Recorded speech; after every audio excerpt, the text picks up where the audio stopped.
Picture this. You've had a long, exhausting day. Your body is heavy. Your mind is finally shutting down.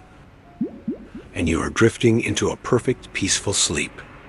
You're floating on a cloud. Then out of nowhere, boom, you're falling off a cliff or stepping off a hidden ledge. Your heart violently leaps into your throat. Your muscles instantly snap tight, and you kick your legs out in pure panic.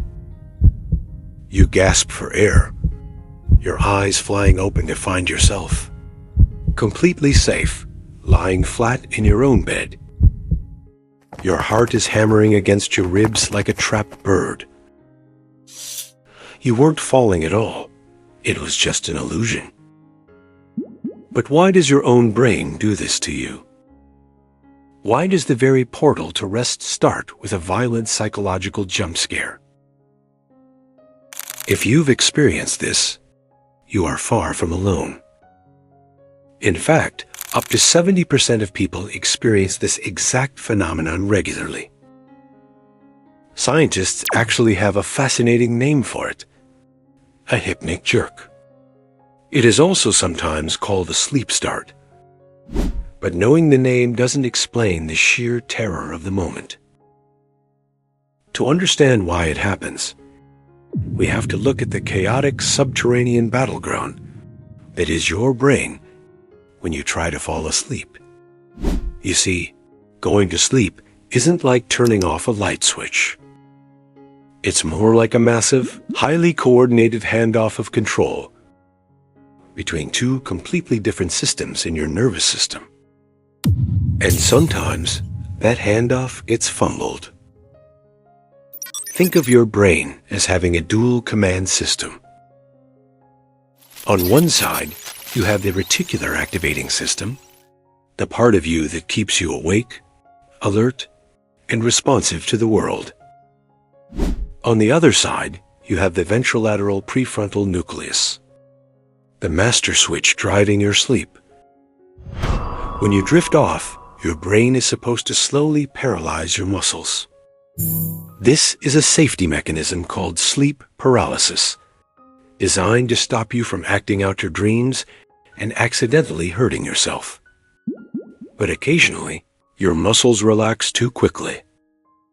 Your body drops into a state of deep relaxation before your active brain is fully ready to hand over the keys. When your breathing slows down drastically and your muscles slacken at an unnatural speed, your alert brain misinterprets the data.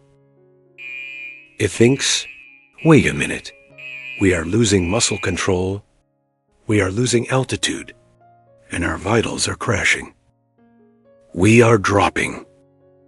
We are dying.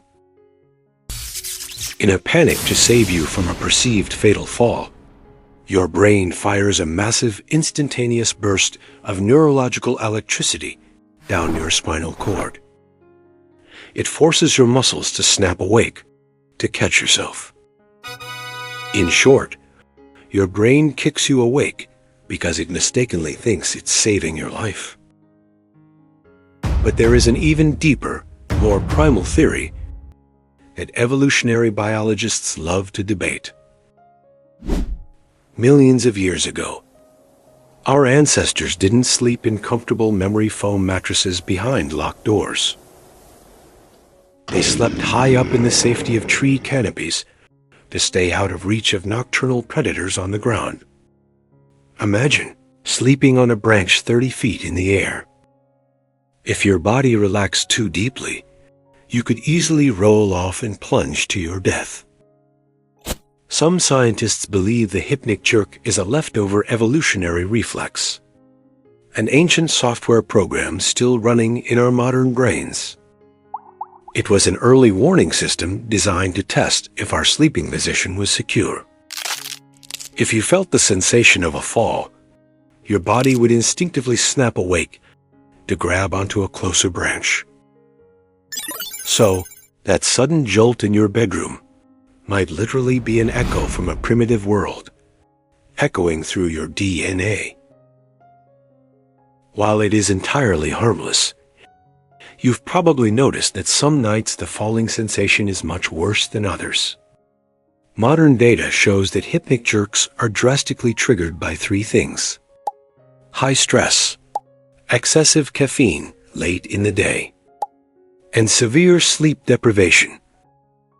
When you are overtired or anxious, your brain struggles to transition smoothly through the stages of sleep, making a fumbled handoff much more likely.